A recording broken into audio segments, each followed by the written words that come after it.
ધોરણ 9 વિષય વિજ્ઞાન પ્રકરણ 8 ગતિ. આપણે નવા સિલેબસના પ્રકરણ 7 છે બરાબર. ગતિ મોશન. ગતિમાન પદાર્થે એકમ સમયમાં કરેલા સ્થાનાંતરને શું કહેવાય? એકમ સમયમાં કરેલા સ્થાનાંતરને જો મતલબ કે એકમ સમયમાં મતલબ એકમ એટલે એક સમય ક્યાં આવશે? નીચે. અને સ્થાનાંતર ક્યાં આવશે? ઉપર. તો સ્થાનાંતર શામાં આવે? વેગ આવે કે ઝડપમાં આવે? વેગ. શામાં? વેગ. વસો નામ યાદ રાખવાનું. શું યાદ રાખવાનું? વસો. તો વ પરથી વેગ અને સ પરથી સ્થાનાંતર. વસો. વેગનો એસા એકમ જણાવો. તો વેગનો તો જો અહીં સ્થાનાંતરનો શું છે? એસા એકમ મીટર. અને સમયનો શું છે?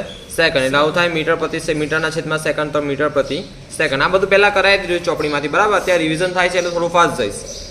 ગતિમાન પદાર્થ એકમ સમયમાં કરેલા સ્થાનાંતરને વેગ કહેવાય. વેગનો એસા એકમ છે મીટર પ્રતિ સેકન્ડ. એકમ સમયમાં ગતિમાન પદાર્થના વેગમાં થતા ફેરફારને શું કહેવાય? તો વેગમાં થતા ફેરફાર. જો એકમ સમય એટલે સમય ક્યાં લઈ જવાનો તમારે?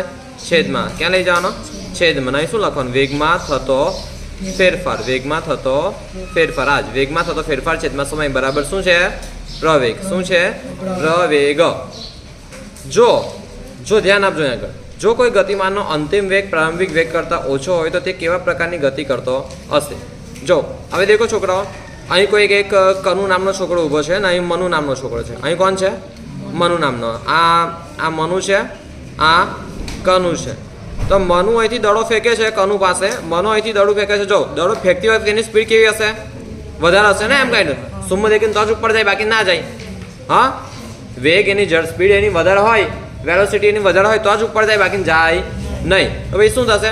અહીં આગળ જતા જો અહીં આવ્યો એટલે એની સ્પીડ પાછી ઘટી જશે. અહીં ઘટશે ને? હા, તો ઘટશે ત્યારે કનુ પકડશે બરાબર. બાકી સુમ દેખીને એ અહીંથી અહીં હાથ નાખે તો વાગે એને. પણ ડાયરેક્ટ અહીંયા આગળથી ડાયરેક્ટ અહીં આવે છે, આવી આકૃતિ બને છે બરાબર પેરાબોલિક. ત્યારે અહીં આવતા એને પકડી લેશે તો અહીંયાનો અંતિમ વેગ કેવો થાય છે? ઓછો થાય છે. અંતિમ વેગ કેવો થાય છે? ઓછો. જો પ્રારંભિક વેગ વધારે છે. જો કોઈ ગતિમાન પદાર્થનો અંતિમ વેગ પ્રારંભિક વેગ કરતાં ઓછો હોય તો તે કેવા પ્રકારની ગતિ કરતો હશે? પ્રતિપ્રવેગી. કેવી? પ્રતિપ્રવેગી. મેં તમને કીધું ને પ્રવેગ એટલે શું? વેગમાં થતો ફેરફાર. તો વેગમાં થતો ફેરફાર પણ વેગ કેવો થાય છે? ઓછો થાય છે. તેથી પ્રતિપ્રવેગી. નિયમિત ગતિ કરતા પદાર્થ માટે અંતર સમયનો આલેખ કેવો હોય છે? તો અંતર સમયનો આલેખ હંમેશા કેવો હોય છે? નિયમિત ગતિ કરતા પદાર્થ માટે હંમેશા કેવો? સ્થિર હોય છે, અચળ હોય છે. કેવો હોય છે? સ્થિર હોય છે અથવા અચળ હોય છે. અને બીજું એ પણ કહેવાય કે સુરેખ ગતિમાં પણ હોય છે. કેવો હોય છે? સુરેખ. મતલબ આલેખ કેવો હોય છે? સુરેખા હોય છે. કેવો હોય છે? સુરેખા હોય છે બરાબર. સીધી રેખા હોય, આવી સીધી રેખા હોય, આવી સીધી રેખા હોય. શું હોય? આવી સીધી રેખા. આવી સીધી રેખા અહીંથી લઈ લગીને આ સીધી રેખા. આ મતલબ આ સાચો છે બરાબર. નિયમિત પ્રવેગી ગતિ કરે છે. ચાલો, નિયમિત ગતિ કરે છે. નિયમિત વર્તુળમય ગતિ કરે છે. નિયમિત વર્તુળમય ગતિ કરતો પદાર્થ પ્રવેગી ગતિ કરે છે કે નિયમિત વેગવાળી ગતિ કરે છે? કઈ ગતિ કરે છે? નિયમિત પ્રવેગી ગતિ કરે. કઈ કરે? પ્રવેગિત ગતિ કરે છે. કેમ કે દેખો એ વર્તુળમાં એમ ફરે છે, વર્તુળમાં રાઉન્ડ મારે છે. હે ને? તો દરેક જગ્યાએ સ્પીડ સરખી હોય? ના હોય. હા, ચાલો. તો પ્રવેગી ગતિ કરે છે. નિયમિત વેગવાળી. નિયમિત વેગ એટલે એક સરખો જ વેગ હોય, પણ પ્રવેગી ગતિ એટલે વેગમાં ફેરફાર થતો હોય. શું ગતિમાન પદાર્થની સરેરાશ ઝડપ અશૂન્ય, સરેરાશ ઝડપ અશૂન્ય અને સરેરાશ વેગ શૂન્ય હોઈ શકે? અશૂન્ય એટલે શૂન્ય સિવાયનું. અશૂન્ય એટલે શૂન્ય સિવાયનું.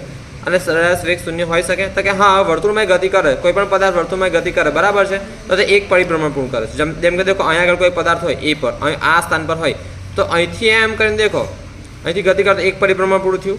એક પરિભ્રમણ પૂરું થયું ત્યારે તેની ઝડપ કેવી હોય? અશૂન્ય હશે. અને સરેરાશ વેગ કેવો હશે? શૂન્ય હોય છે. જો ઝડપ તો ઝડપ અશૂન્ય એટલે શૂન્ય ના હોય, પણ સરેરાશ વેગ કેવો હશે? કેમ શૂન્ય હશે? સમજાવશો મને? હા, તમે અહીંથી જવાબમાં દેખીને બોલતા હોય તો ના બોલતા. શૂન્ય કેમ હશે મને સમજાવો. અહીં જવાબ આટલામાં આપેલા જ છે કે આઈડિયા.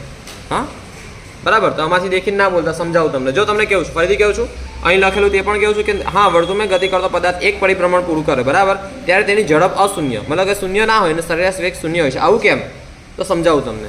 જો સરેરાશ ઝડપ તો તમને કીધેલું. ઝડપમાં શું આવે? હા, અંતર છેદમાં સમય છે ને? તો સરેરાશ ઝડપમાં કુલ કાબેલું અંતર છેદમાં સમય. સરેરાશ વેગમાં શું આવે? સ્થાનાંતર છેદમાં સમય. હવે સ્થાનાંતર જો અહીંથી ચાલુ કરેલું પાછો કયો આવ્યો? અહીં આવ્યો. તો વિચારો કે આ અંતર, આ જેટલું પણ વર્તુળ છે 400 મીટરના એમ ઘેરાવાળું છે બરાબર. હા, તો 400 મીટર અંતર કાપશે, પણ સ્થાનાંતર કેટલું થશે? 0. કેમ કે જ્યાં તો ત્યાં જ આવી ગયો ને પાછો. હા, સ્થાનાંતર એટલે શું? પદાર્થે કાપેલું ઓછામાં ઓછું અંતર.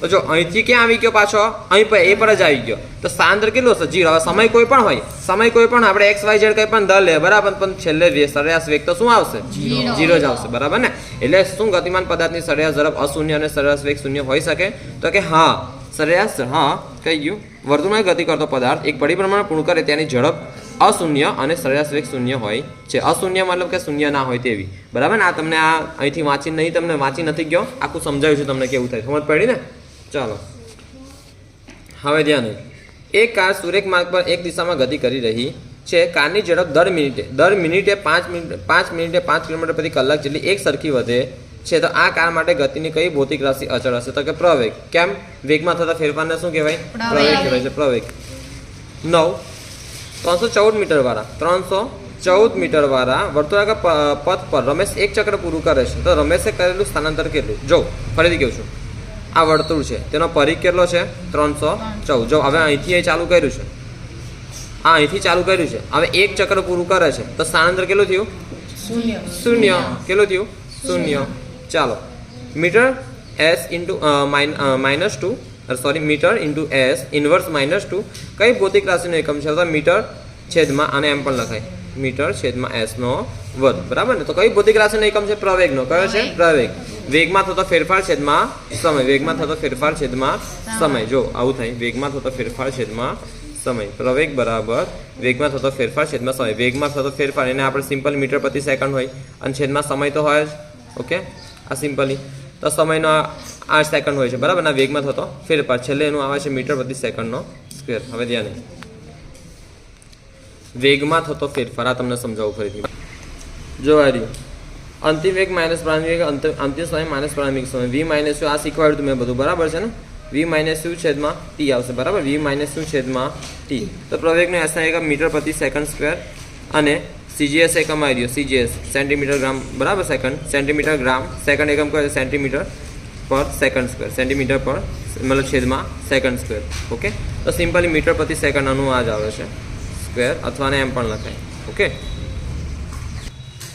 અને આ મીટર પ્રતિ જો વેગમાં થતો ફેરફાર આ વેગનું શું છે SI એકમ શું છે વેગનો SI એકમ શું છે એટલે હમણાં જ આપણે ભણ્યા મીટર પ્રતિ સેકન્ડ અથવા એમ પણ લખાય ms-1 બરાબર છે ને તો વેગમાં થતો ફેરફાર છેદમાં સમય તો વેગમાં થતો ફેરફાર એટલે m છેદમાં s હવે આ છેદમાં s વાળો આ s છે તે બંનેને આની સાથે ગુણાય તો આવું થાય ને બરાબર ને s નો વર્ગ થાય તો સિમ્પલી SI એકમ આપણને મળી જાય ms-2 પ્રવેગનો SI એકમ છે કયો કોનો SI એકમ છે પ્રવેગ ઝડપ v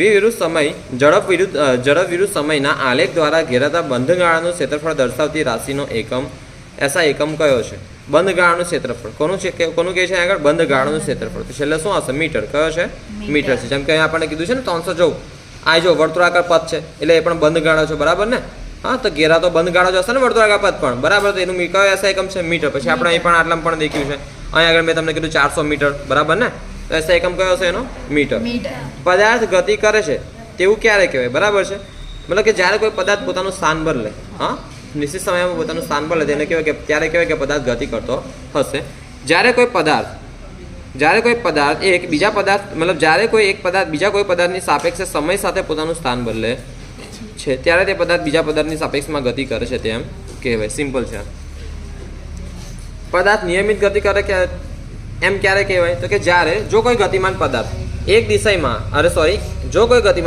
એક દિશામાં સમયના એક સરખા ગાળામાં એક સરખું અંતર કાપતો હોય બરાબર મેં તમને કીધેલું બરાબર જેમ કે પદાર્થ એ અહીંથી શરૂઆત થાય છે પદાર્થ અહીં બી પર પહોંચે છે ને અહીંથી જો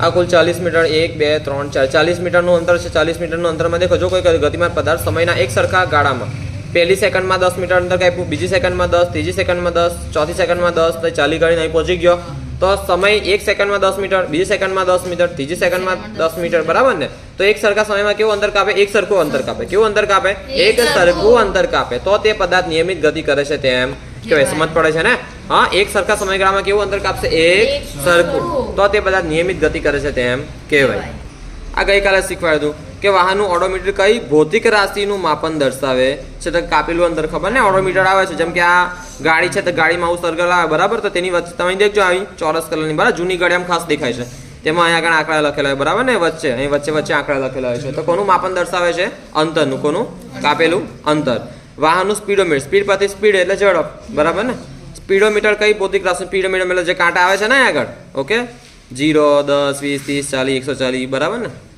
તો વાહનનું સ્પીડોમીટર કઈ ભૌતિક રાશિનું માપન દર્શાવે છે ઝડપ કઈ ભૌતિક રાશિ ઝડપ તો 1 થી 15 નો આજે ટેસ્ટ રહેશે ઓકે સવાલ લખજો ને છેલ્લે જવાબ લખીને જજો હા અને પેલો ટેસ્ટ હું તમને કહું શનિ રવિ મને યાદ કરાવજો ટાઈમ હશે તો હું શનિ રવિમાં ચેક કરી લઈશ અત્યારે ટાઈમ મળે નહીં પણ શનિ રવિમાં ચેક કરીશ ના 1 થી 15 નો વિડીયો ઉતાર્યો છે વ્રજે ટેસ્ટ આપવાનો છે યાદ કરાવજો વ્રજને બીજું શું નામ છે પેલી છોકરીનું ધ્રુવી ચાલો ઓકે શું